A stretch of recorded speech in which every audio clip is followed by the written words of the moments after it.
السلام عليكم ورحمة الله وبركاته.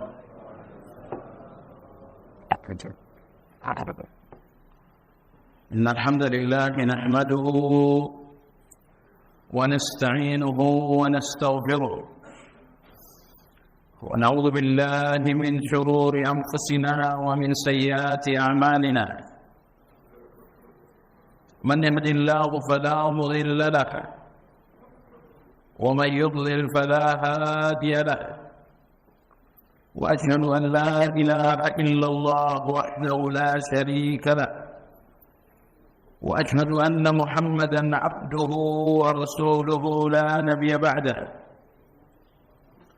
اللهم صل وسلم على محمد وعلى آله وأصحابه ومن اهتدى بهديه إلى يوم الدين. يا أيها الذين آمنوا اتقوا الله حق تقاته ولا تموتن إلا وأنتم مسلمون. Kaum muslimin wal muslimat rahimakumullah. Kajian Madarijus Salikin hari ini memasuki pembahasan pada halaman 313 di buku, atau pada halaman 10 pada ringkasan.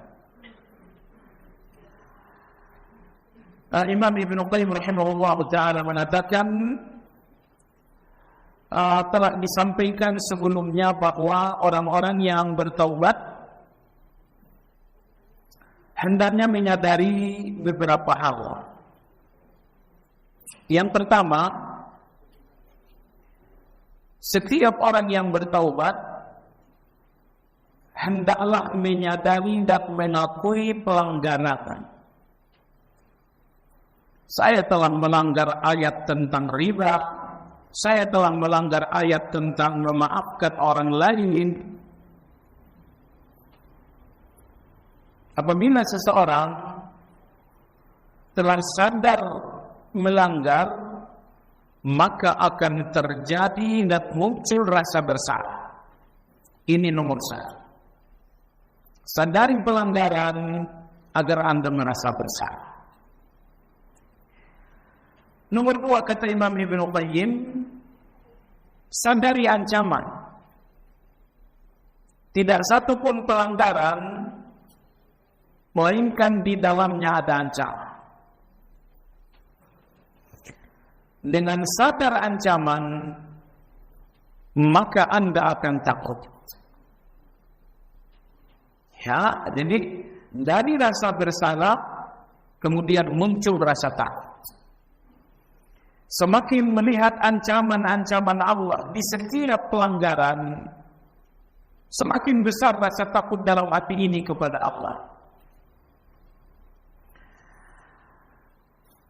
Kemudian kesadaran yang ketiga, kata Imam Ibnu Qayyim, sadarilah bahwa Allah membiarkan Anda begitu saja jatuh kepada pelanggaran itu. Allah mampu menghalangi Anda agar tidak melanggar. Tapi ternyata Allah biarkan Anda melanggar. Ketika Allah biarkan Anda melanggar, berarti di situ ada hikmah. Dan hikmahnya antara lain, kata Ibnu Qayyim, bahwa di dalam pelanggaran terdapat sejumlah ma'rifatullah, makanya Allah biarkan pelanggaran itu terjadi. Banyak sekali ma'rifatullah yang tidak diketahui kecuali melalui pelanggaran. Karena Anda melanggar, maka Anda melihat bahwa Allah Maha Pengampun. Bahwa Anda melanggar, Anda melihat bahwa Allah Maha menutupi kesalahan-kesalahan. Pelanggaran Anda banyak, tapi semuanya tidak diketahui manusia. Allah rahasiakan dengan kasih sayangnya. Ini nomor 3. Jadi yang pertama, sadari Anda melanggar, maka Anda merasa bersalah. Nomor 2, sadari ancaman-ancaman di dalam pelanggaran Anda, maka Anda akan merasa takut. Sadarilah bahwa Allah membiarkan Anda begitu saja melakukan pelanggaran, maka Anda akan melihat hikmah kenapa Allah membiarkan Anda jatuh. Yang keempat pagi hari ini, sadarilah bahwa semua pelanggaran-pelanggaran itu ada di dalam diri Anda di satu tempat yang bernama nafsul ammarah. Di mana tempat pelanggaran itu? Anda melanggar ayat tentang riba, Anda melanggar ayat tentang harusnya memaafkan orang lain, tapi Anda memilih dendam. Semua pelanggaran-pelanggaran itu, kata Ibnu Qayyim, ada di satu tempat yang bernama nafsul ammarah. Yang dimaksud dengan ammarah dari kata amar, yang artinya adalah menyuruh. Maka ammarah artinya adalah yang terus-menerus menyuruh. Kalau amarah artinya menyuruh, tapi kalau mimnya ditasydidkan menjadi ammarah, artinya adalah yang terus-menerus menyuruh. Menyuruh apa? Ammarah bisu, terus-menerus menyuruh, mendorong kepada keburukan. Nah, inilah yang selalu disebut dengan nafsul ammarah, artinya nafsu yang selalu menyuruh pada keburukan. Kata nafsul ammarah Allah sebutkan dalam surat Yusuf melalui ucapan Yusuf alaihissalam. Nabi Yusuf alaihissalam, Anda tahu, digoda oleh istri pembesar Mesir. Yusuf remaja alaihissalam sesungguhnya tertarik juga. Walau pada ammat bihi wa ammat biha. Perempuan ini tertarik dan Yusuf pun sesungguhnya tertarik.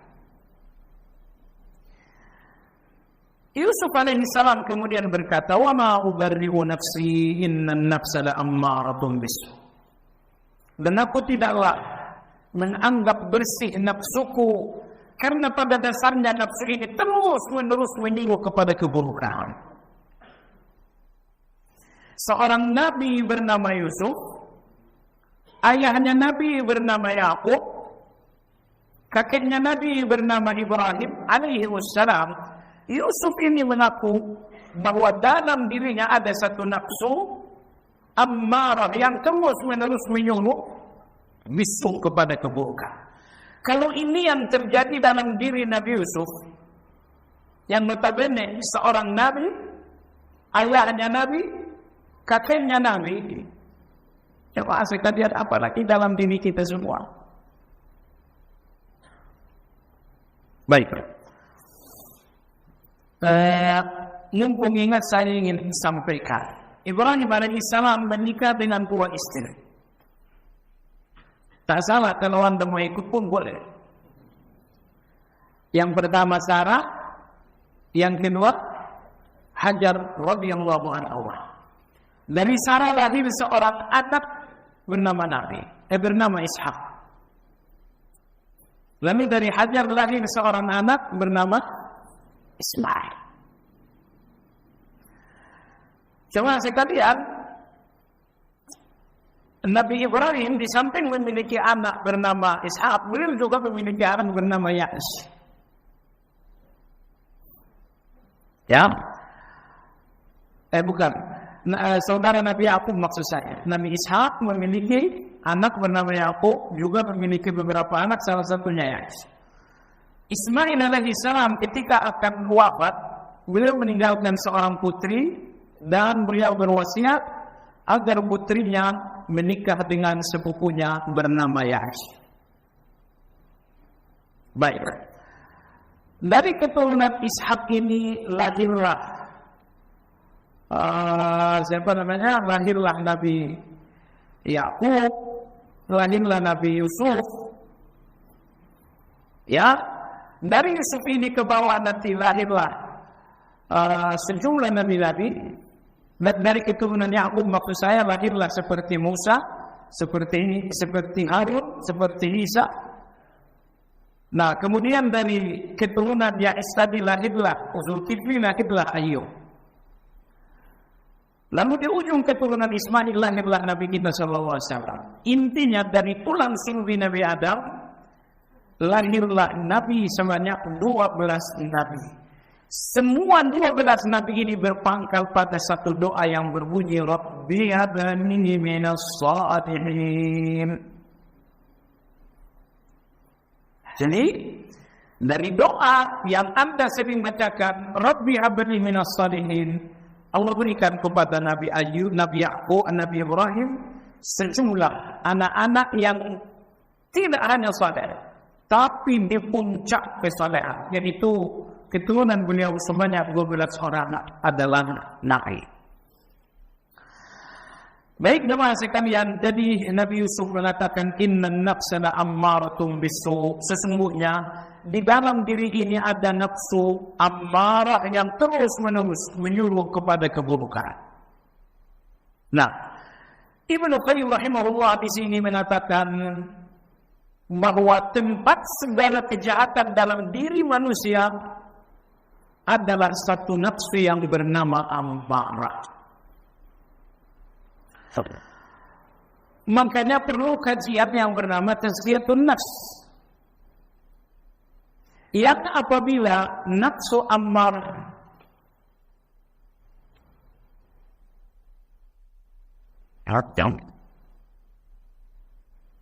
yang berapa?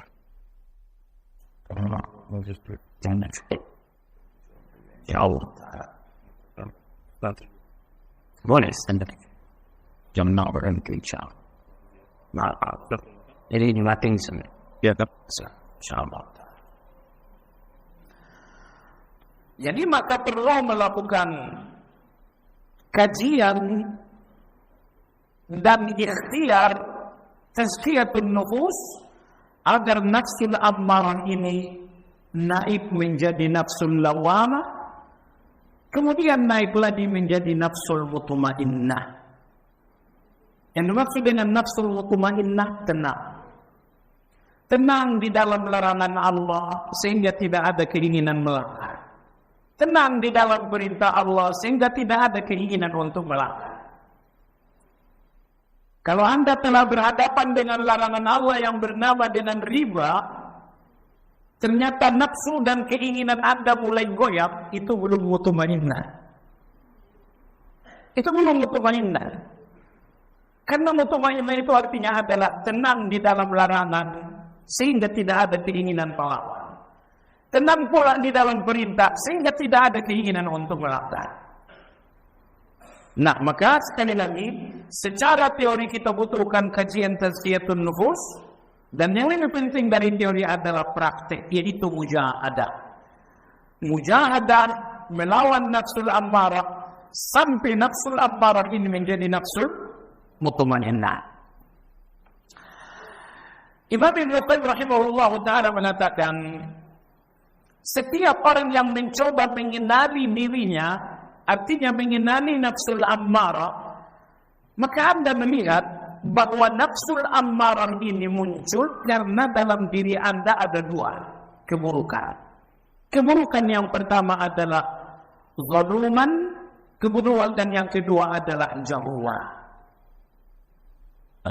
Dua keburukan inilah yang menyuburkan nafsul ammarah tersebut. Keburukan yang pertama zalim, keburukan yang kedua adalah jahil. Jemaah sekalian, apabila Anda mengkaji semua kejahatan, tidak keluar dari dua penyebab ini. 50% kejahatan Anda berpangkal pada kejahilan, dan 50% lagi kejahatan Anda berpangkal pada kezaliman. Seperti apa penjelasannya? Jemaah sekalian, terkadang kita melanggar karena tidak tahu. Itu namanya melanggar disebabkan karena kejahilan. Tapi kadang-kadang kita sudah tahu namun tetap melanggar, ini namanya zalim. Dan pelanggaran tidak keluar dari dua penyebab ini. Kadang-kadang pelanggaran karena ketidaktahuan, kadang-kadang pelanggaran karena kezaliman, padahal sudah tahu. Anda tahu riba itu haram, tapi Anda langgar, itu namanya zalim. Maka ada orang yang melanggar karena kejahilan, dan ada orang yang melanggar karena kezaliman. Melanggar karena jahil, karena nggak tahu. Melanggar karena zalim, disebabkan karena syahwat. Maka ulama-ulama kita selalu mewanti-wanti, hati-hati dengan syubhat dan syahwat. Syubhat adalah jahil. Karena syubhat artinya tersama, nggak jelas. Mana yang benar nggak jelas, mana yang salah nggak jelas, sehingga gampang kita jatuh kepada keburukan. Nah, coba sekalian, watak manusia zalim dan jahil Allah tegaskan pada ayat 72 dalam surat Al-Ahzab. Inna aradna al-amanata 'ala as-samawati wal ardi wal jibal fa'alayna an yahmilnaha wa asfaqna minha wa hamalaha al-insan innahu kana zaluman jahula. Sesungguhnya manusia zalum. Nomor 2, jahul. Kalau jahilnya biasa, jahil. Tapi kalau jahilnya luar biasa, jahil. Kalau zalimnya biasa, zalim. Tapi kalau zalimnya luar biasa, zalim. Dan Allah mensifati manusia dengan dua sifat ini. Zalumat, jahula. Ibnu Qayyim rahimahullah ta'ala mengatakan, nafsul ammara tumbuh subur disebabkan karena dalam diri Anda ada dua virus. Virus pertama adalah zalumat, virus yang kedua adalah jahulan. Nah, kata Ibnu Qayyim rahimahullah ta'ala, seandainya manusia menghilangkan kejahilannya dengan ilmu yang bermanfaat, lalu menghilangkan kezalimannya dengan amal yang saleh, al-ilmu nafi' wal amal saleh, hilangkan kejahilan dengan ilmu yang bermanfaat. Ingat, tidak semua ilmu bermanfaat. Ya, ilmu yang bermanfaat adalah ilmu yang membuat Anda semakin takut kepada Allah. Anda tahu maksudnya? Ilmu yang membuat Anda semakin takut melanggar larangan. Ilmu yang membuat Anda semakin takut mengabaikan perintah. Ini ilmu yang bermanfaat itu. Jadi kalau Anda semakin sungguh-sungguh mencari ilmu yang bermanfaat, maka jahula atau kejahilan ini akan semakin berkurang. Kemudian Anda pun sungguh-sungguh untuk al-amalus saleh. Ilmu yang bermanfaat itu Anda sungguh-sungguh agar menjadikannya amal yang bersaleh. Seiring dengan kesungguhan Anda beramal saleh, maka akan berkuranglah zaluman, kezaliman. Nah, kalau kejahilan berkurang dengan ilmu yang bermanfaat, kezaliman berkurang dengan al-amalus salih, maka nafsul ammarah ini lemah.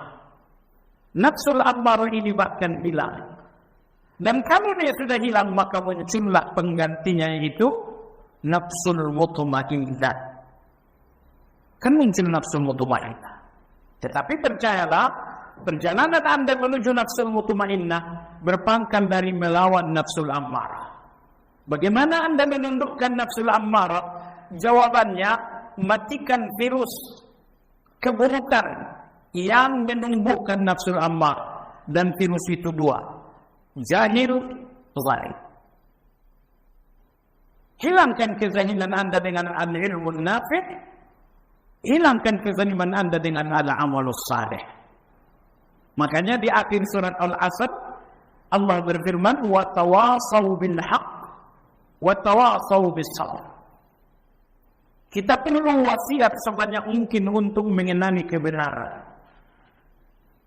Karena watawasau bil haq hasilnya adalah ilmu yang bermanfaat. Ilmu yang bermanfaat ini hasilnya hilangnya kejahatan.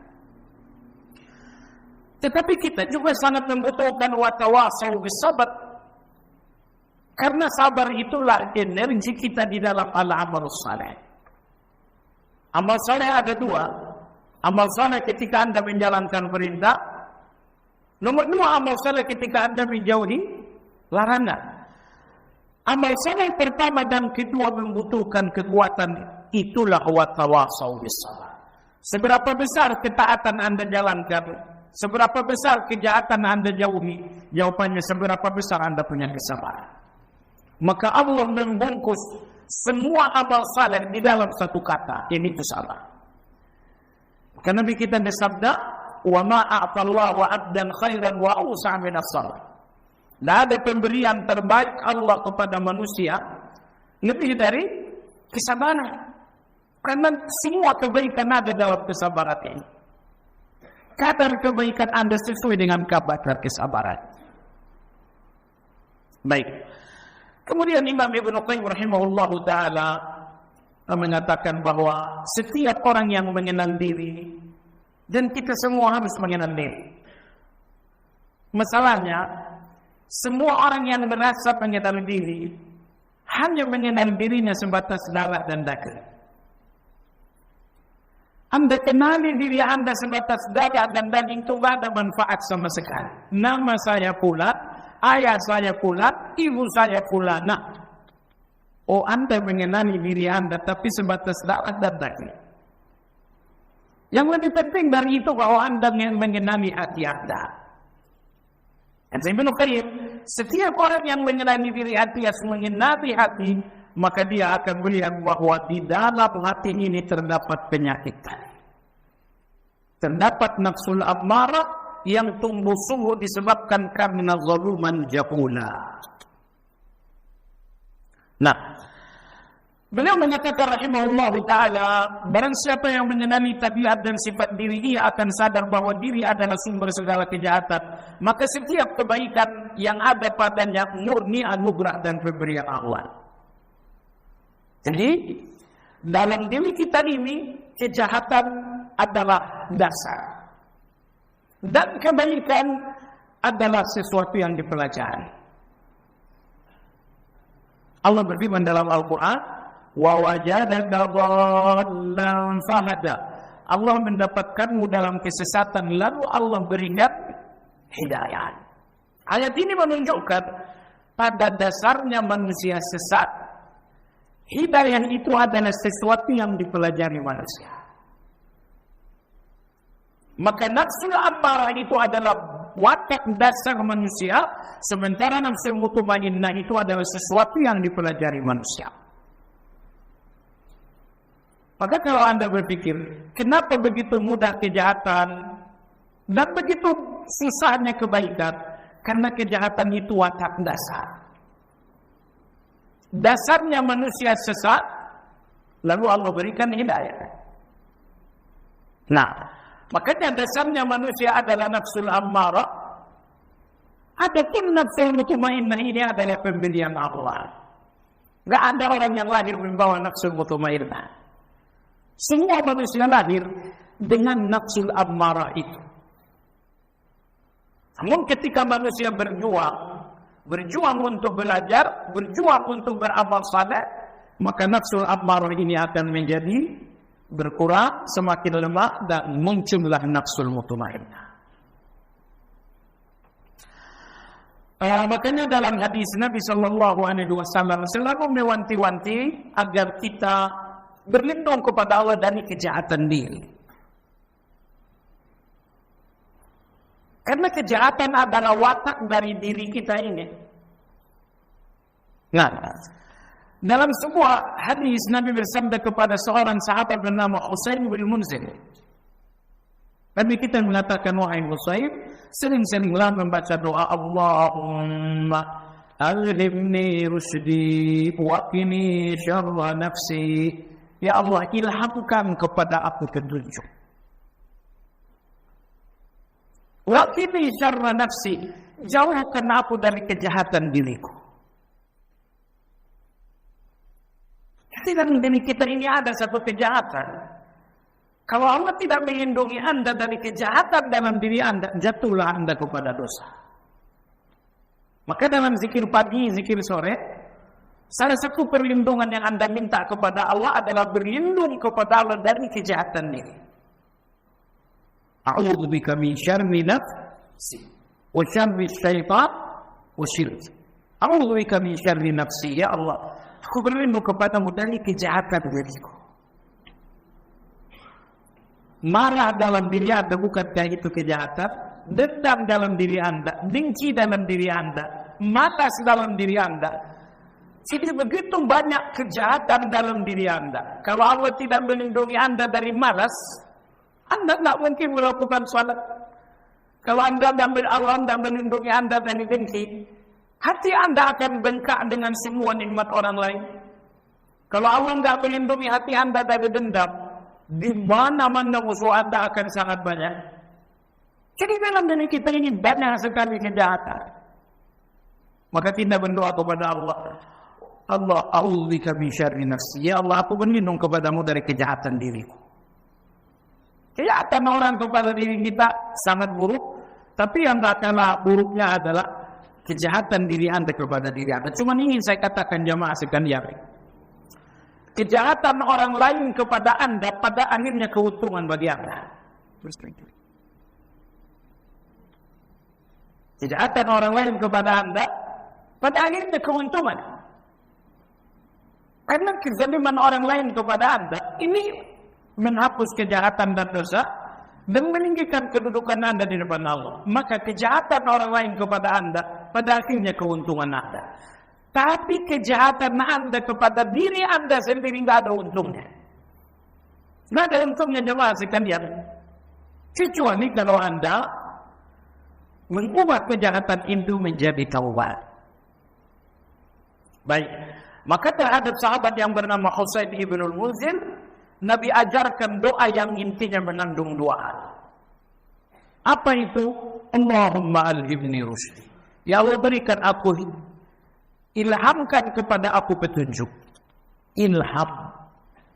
Ilham inilah yang sangat dibutuhkan jamaah sekalian. Kebenaran itu Anda tahu, kebaikan itu Anda tahu, tapi kalau dalam hati ini tidak ada ilham, kebenaran dan kebaikan itu tetap saja di luar diri Anda. Karena agar kebenaran ada dalam diri Anda dibutuhkan satu hal yang dinamakan ilham. Saya yakin sih Anda sudah lupa. Ketika kita bicara tafsir ihdinas siratal mustaqim, Ibnu Qayyim menyebutkan bahwa hidayah itu memiliki 10 tingkatan. Hidayah tingkatan tertinggi adalah hidayatut taklid. Orang-orang yang Allah berikan hidayah dengan cara Allah ajak berbicara langsung. Seperti Nabi Musa alaihissalam, seperti Nabi kita pada malam Mi'raj. Hidayah di urutan yang kedua, Allah berikan hidayah melalui wahyu. Ini namanya hidayatul wahyu. Nah, hidayah yang ketiga, keempat, kelima, keenam, ketujuh. Yang kedelapan, hidayah yang kedelapan adalah hidayatul ilham. Allah berikan Anda ilham. Baik. Ada satu doa, saya kira Anda sering baca, di mana Anda meminta ilham kepada Allah untuk 2 hal. Doa ini pada 2 kali dalam Al-Quran. Ada dalam surat Al-Ahqaf ayat 15, kemudian ada juga dalam surat An-Nahl. Rabbi auzi'ni an ashkura ni'mataka allati an'amta 'alayya wa 'ala walidayya wa an a'mala shalihan tarda. Rabbi auzi'ni, ya Allah berikan aku ilham. Tafsir Ibnu Katsir mengatakan auzi'ni an ilmi, berikan aku ilham. Tafsir Sa'di, auzi'ni anhimni, ya Allah berikan aku ilham. Kenapa Anda butuh ilham? Jamaah sekalian yang saya hormati, kalau Anda analisa nama-nama yang dijamin oleh Nabi kita masuk surga, keistimewaan mereka ada pada ilham. Baik. Kalau Anda bertanya apa perbedaan ilham dengan hidayah, jawabannya hidayah itu umum, memiliki 10 tingkatan. Ilham ini salah satu tingkatan dari hidayah, salah satu tingkatan dalam taufik. Baik. Bilal bin Rabah radhiyallahu anhu, beliau dijamin masuk surga. Kata Nabi sallallahu alaihi wasallam, aku dengarkan gesing dan sendalmu di surga. Apa yang kau lakukan? Bilal mengatakan, ya Rasulullah, aku tidak pernah lupa salat 2 rakaat selesai berwudu. Tidak pernah lupa salat 2 rakaat selesai berwudu. Inilah ilham itu jamaah sekalian. Ketika Allah telah berikan Anda ilham dalam amal saleh, maka amal saleh Anda akan unik melebihi orang yang lain. Sebagaimana di sini Allah berikan ilham kepada Bilal, maka dia berhasil memiliki satu amal saleh yang tidak dimiliki orang lain. Ini ilham. Contoh kedua misalnya adalah Sa'ad bin Zaid, kalau nggak salah namanya. Setiap kami Nabi SAW bersabda, datang kepada kalian orang surga. Ternyata Sa'ad bin Zaid ini, apa yang menjadi kebiasaan saat ini sehingga Nabi mengatakan dia orang surga? Ternyata Sa'ad bin Zaid tidak pernah tidur sebelum memaafkan orang-orang yang besar. Setiap malam dia akan tidur, dia kebayangin, hari ini saya ketemu dengan siapa aja. Oh, si fulan tadi pagi ngomongnya gak enak banget. Oh, si fulan tadi pagi ngomongnya merendahkan. Oh, si fulan tadi pagi. Coba sekalian yang saya hormati. Akhirnya, beliau tidak pernah tidur di malam hari sebelum memaafkan orang-orang yang besar. Inilah ilham. Allah berikan ilham kepada beliau, sehingga beliau berhasil memiliki satu amal saleh yang dan dimiliki semua orang. Baik jemaah sekalian. Dan lihat sekali lagi, semua orang-orang surga yang dijamin Nabi SAW, karena dalam diri mereka ada amal-amal saleh yang sangat unik. Dalam riwayat Imam Muslim dari Ibnu Abbas, seorang laki-laki dijamin masuk surga. Ya, siapa dia? Seseorang yang punya kebiasaan mempiutangkan orang lain. Allah berikan hobi mempiutangkan. Ya Allah, Anda punya hobi nggak mempiutangkan orang? Kalau ada hobi, lapor aja ke saya, biar saya datang. Tapi kemudian setelah dia diberikan Allah hobi mempiutangkan orang lain, dia pun diberikan Allah hobi menghapus hutang piutang orang lain. Fulan hutangnya udah sampai pada jatuh tempo. Bagaimana nih, mau bayar nggak nih? Aduh, saya nggak bisa bayar. Tidak, kalau nggak bisa bayar sudah. Laki-laki ini dalam kebaikan lain mungkin di bawah standar, tapi begitu sampai soal amal saleh dalam bab hutang piutang, laki-laki ini luar biasa. Tidak ada yang menolakkannya sama sekali. Ini yang dinamakan dengan ilham. Maka kalau Allah berikan Anda ilham dalam amal saleh, Anda akan memiliki amal saleh yang akan dimiliki semua orang lain. Allah berikan Bilal amal saleh yang akan dimiliki oleh semua sahabat. Allah berikan Sa'ad bin Zaid satu amal saleh yang akan dimiliki semua orang. Allah berikan Utsman radhiyallahu anhu amal saleh yang akan dimiliki semua. Inilah apabila Allah telah memberikan ilham. Artinya kalau Allah tidak berikan Anda ilham, amal saleh Anda semuanya standar. Anda salat, semua orang salat. Anda sedekah goceng, semua orang rata-rata sedekah goceng juga. Anda puasa Ramadan, semua orang puasa Ramadan. Tidak akan ada amal saleh Anda yang istimewa kalau tidak ada ilham. Makanya ilham itu kita minta untuk doa.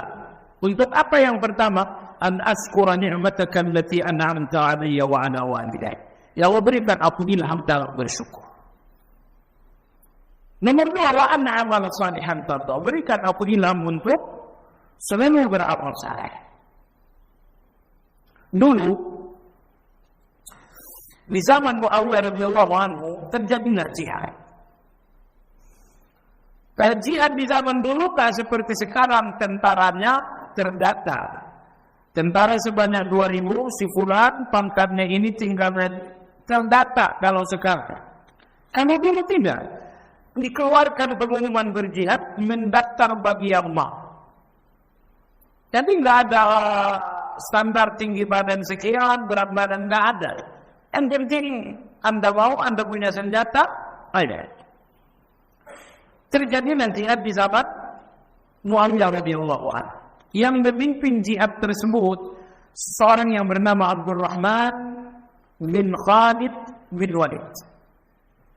Jadi kalau bapaknya Khalid bin Walid, panglima di zaman Nabi dan di zaman Abu Bakar radhiyallahu anhu, ternyata sesampainya di zaman Muawiyah, salah satu anak dari Khalid ini bernama Abdurrahman juga ternyata panglima perang. Berlangsunglah jihad dengan jumlah tentara yang sangat banyak dan kemenangan ada di tangan kaum muslimin. Dibagi-bagikanlah ghanimah kepada kaum muslimin. Dalam surat Al-Anfal Allah berfirman, "Wa'lamu anna ma ghanimtum fa anna li syai'in fa anna lillahi khumsah." Ketahuilah bahwa dari harta ghanimah seperlimanya adalah untuk Allah dan Rasul. Berarti sisa seperlima untuk Allah dan Rasul, sisanya artinya 20% untuk Allah dan Rasul, 80% adalah untuk para prajurit. Seperlima bagian Allah ini dibagikan kepada fakir miskin, 4/5 ini dibagikan kepada semua prajurit. Dibagikanlah ghanimah kepada semua prajurit. Kalau ada seorang prajurit yang ghulul, yang dimaksud ghulul mencuri harta ghanimah, dia curi. Rupanya laki-laki ini berhasil membunuh seorang kafir yang kaya raya. Setelah mati, diroboh seluruh tubuh dan kantung, ditemukanlah uang sebesar 100 dinar. Laki-laki ini berpikir, ini tidak usah masuk ghanimah, masuk kantong saja. Akhirnya laki-laki ini dapatkan ghanimah dari panglima, tapi dia juga diam-diam menyembunyikan harta ghulul tadi sebesar 100 dinar. Walhasil jemaah sekalian, semua prajurit kembali dan tidak ada data mereka kembali kemana, alamat di mana, nama siapa, tidak ada. Tidak ada catatan itu kalau jihad zaman dulu. Namanya siapa, tempat tinggalnya di mana, handphone, WhatsApp-nya berapa, tidak ada. Setelah semua prajurit kembali, tiba-tiba pencuri ini menyesal. Nah, inilah ilham tadi. Inilah ilham. Allah melihat ilham, sehingga dia menyesal. Maka dia menjumpai panglima Abdurrahman bin Khalid. Beliau mengatakan, wahai panglima, terus terang saya tadi mencuri sebesar 100 dinar. Abdurrahman mengatakan, semua prajurit telah kembali. Yang artinya kita nggak tahu di mana mereka. Yang artinya uang curian ini udah nggak bisa dikembalikan kepada mereka. Oleh sebab itu kata Abdurrahman, ambil saja uang 100 dinar itu dan besok tanggung jawab di depan Allah. Saya nggak mau terima. Makan sampai habis, sisanya tanggung jawab di depan Allah. Sakit sekali hati laki-laki ini. Merasa tidak ada jawaban dari panglima, akhirnya dia bertemu dengan Muawiyah. Beliau mengatakan, wahai Muawiyah radhiyallahu anhu, terus terang saya mencuri sebanyak sebesar 100 dinar. Kalau 1 dinarnya 5 juta, 5 juta kali 100. Karena 1 dinar senara dengan 1,5 gram emas. Itu 1 dinar. Berarti yang dicuri ini hampir 1,5 miliar. Maka dia menjumpai Muawiyah, wahai Muawiyah, terus terang saya telah mencuri 100 dinar. Saya ingin mengembalikannya. Subhanallah, jawaban Muawiyah persis seperti jawaban Safwan. Mau dikembalikan kemana? Semua prajurit sudah pulang kampung. Kita nggak tahu namanya, nggak tahu alamatnya. Karena saya ambil 100 dinar ini, saya mau kemana? Sudah, makan saja 100 dinar itu, selanjutnya tanggung jawablah di depan Allah. Sakit sekali. Tapi ini sangat kuat sekali untuk bertaubat. Akhirnya dia menjumpai beberapa sahabat Nabi untuk mendapatkan jawaban. Semuanya memberikan jawaban yang sama. Makan saja 100 dinar itu karena udah gak mungkin dikembalikan kepada pemilik hak, dan selanjutnya tanggung jawablah di depan Allah. Akhirnya laki-laki ini sendiri saat termenung akhirnya bertemu dengan seorang penduduk negeri Syam, namanya Abdullah. Beliau mengatakan, wahai fulan, enak kamu gelisah? Beliau mengatakan, saya mencuri ganimah 100 dinar. Dan baik Abdurrahman ataupun mau yang mengatakan, makan saja, habiskan saja, selanjutnya tanggung jawab di depan Allah. Mereka tidak mau menerima pengembalian. Kata mereka prajurit pemilik hak sudah kembali dan tidak diketahui alamat. Mereka tidak mau menerima. Laki-laki ini mengatakan, wahai fulan, kalau saya berikan solusi, janji tidak kamu jalankan? Saat itu laki-laki ini benar-benar bergembira. Menemukan solusi, bagaikan menemukan apa gitu kan. Bahagia sekali. Beliau mengatakan, solusi apapun saya jalankan. Beliau mengatakan, jumpai Muawiyah, kembalikan 1/5 milik Allah dan Rasulnya kepada Muawiyah. Sisanya 4/5 sedekahkan kepada fakir miskin atas nama semua prajurit. Laki-laki ini mengatakan, dalilnya mana? Dalilnya sangat sempat dalam surat At-Taubah. Alam ya'lamu anna Allah huwa yaqbalu at-taubata 'an 'ibadihi wa yaqbalu at-taubata 'an 'ibadihi wa ya'khudhu as-sadaqat wa anna Allah huwa at-tawwabur rahim. Apakah mereka tidak tahu bahwa Allah menerima taubat dan Allah Maha menerima sedekah? Dan Allah adalah Tawwabur Rahim, Maha menerima taubat dan Maha penyayang. Coba lihat dalam ayat ini, Allah menerima doa.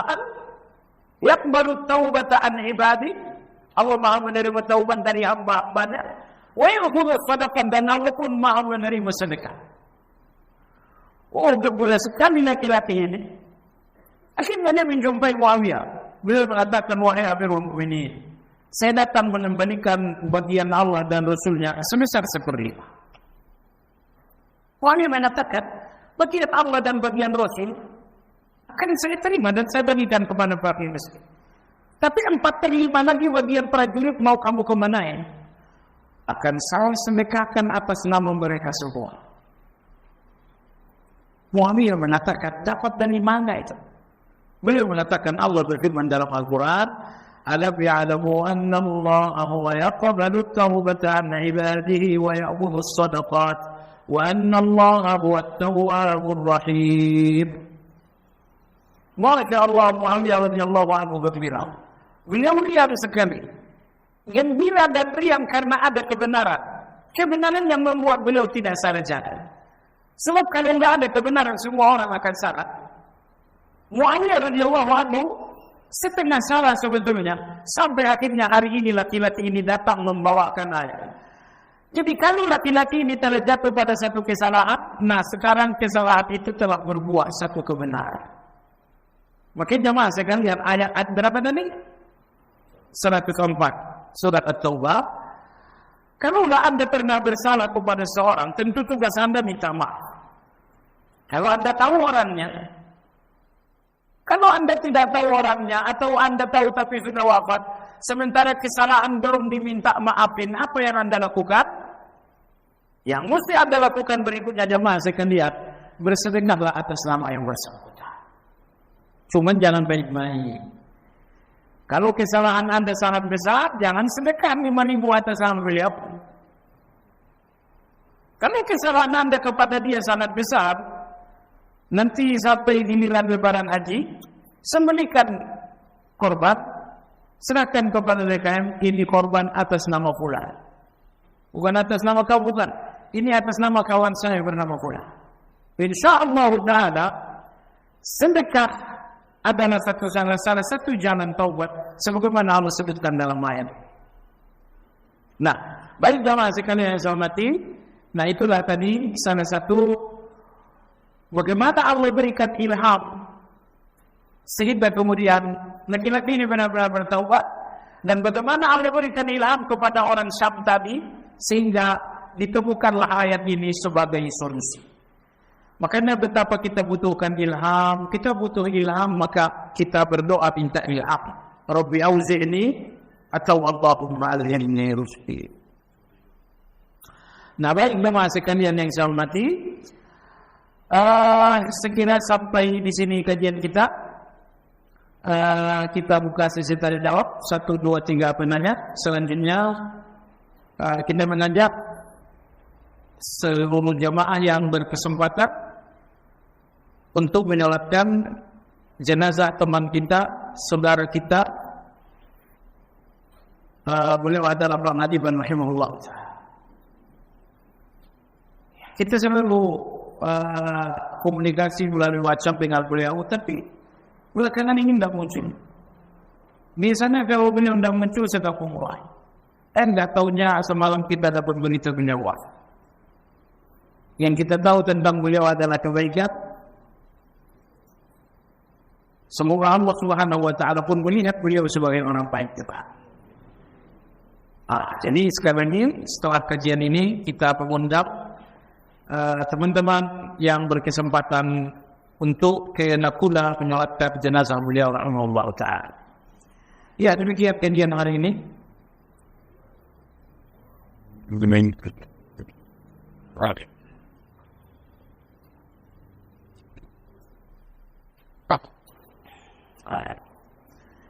Bagaimana dosa yang dilakukan berdasarkan kejadilan dan kezaliman? Lebih besar mana? Dosa karena kezaliman, dosa ini sengaja. Karena dinawakan batil. Jadi dosa karena kezaliman, artinya Anda sudah tahu hukumnya, lalu dilanggar. Itulah dosa kezaliman ini. Itulah kezaliman dalam berdosa. Maka dosa yang berpangkal pada kezaliman hati, kezaliman diri, dosanya lebih besar. Bagaimana dengan dosa karena kejahilian? Bukannya jahil itu uzur. Cuma sekalian betul, kejahilian itu uzur, sehingga dosa karena kejahilian dimaafkan oleh Allah dengan syarat. Dengan syarat, jahil Anda dalam hal-hal yang memang rata-rata orang jahil. Artinya jahil itu ada dua. Kadang-kadang kita nggak tahu satu masalah dan rata-rata orang juga nggak tahu. Nah, jahil seperti ini yang uzur. Tapi kalau sampai Anda nggak tahu, sementara semua orang tahu, jahil seperti ini bukan uzur. Misalkan saya ketemu dengan seseorang, Bapak udah kenal saya? Enggak. Emangnya sholat itu wajib? Dan iya kan? Oh, menurutkan saya tahu sholat itu wajib. Nah, dia nggak tahu, padahal semua orang tahu. Apakah ketidaktahuan seperti ini uzur? Oh, ini bukan uzur. Ketidaktahuan hanya uzur apabila orang lain juga banyak tidak tahu. Tapi kalau misalnya uzur Anda justru orang lain banyak tahu, itu bukan kejahilan Anda, justru rata-rata orang tahu. Itu jahil disengaja. Misalnya datang seorang perempuan buka aurat. Kamu kenapa enggak nutup aurat? Emangnya wajib? Enggak. Wajib lah. Oh, saya enggak tahu tuh. Nah, ketidaktahuan dia bahwa jilbab itu menutup aurat itu wajib. Menurut Anda ini ketidaktahuan uzur atau bukan? Ya enggak. Orang Islam dari lahir juga sudah tahu bahwa aurat harus ditutup. Nah, jadi baik jamaah sekalian yang saya hormati. Jadi ada dua jahil, ada jahil uzur, ada jahil yang bukan, ada jahil yang bukan uzur. Jadi dosa yang berpangkal pada kezaliman lebih besar daripada zahir. Apakah ilham yang kita dapatkan saat ini bisa mencontoh dari sahabat Nabi tersebut? Karena dikhawatirkan ilham yang muncul tidak sesuai dengan syariat. Ilham yang dibutuhkan sesuai dengan ayat 15 surat Al-Kahf adalah ilham untuk bersyukur dan ilham untuk beramal saleh. Jadi semua gerakan hati, keinginan hati yang besar untuk beramal saleh itu dinamakan dengan ilham. Sesuai dengan sahabat Nabi, insya Allah sesuai. Kalau ilhamnya ilham amal saleh pasti sesuai. Ya. Pertanyaan terakhir, penjelasan apa yang dimaksud dengan hidayah, irsyad dan taufik. Adapun hidayah dan irsyad itu sama. Hidayah itu artinya adalah ilmu, irsyad itu artinya belajar. Ya, disebabkan karena irsyad hasilnya hidayah, ilmu. Apa itu taufik? Taufik itu artinya adalah amal. Baik, Anda belajar itu irsyad, maka Anda tahu doa Allahumma bismillah tawakkaltu ala Allah.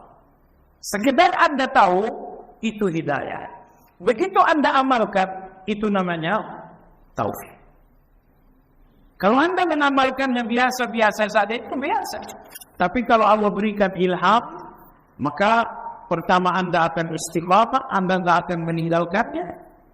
Maka kita butuhkan ilham, karena ilham ini lebih tinggi daripada sekedar hidayah dan taufik. Wallahu ta'ala alam. Demikian kajian kita, mudah-mudahan bermanfaat. Waktu Syuruk sudah masuk. Syuruk sudah masuk. Kita tutup dengan zikir kafaratul majlis. Subhanakallahumma wa bihamdika asyhadu an la ilaha illa anta astaghfiruka wa atubu ilaik. Alhamdulillahirabbil alamin. Assalamualaikum warahmatullahi wabarakatuh.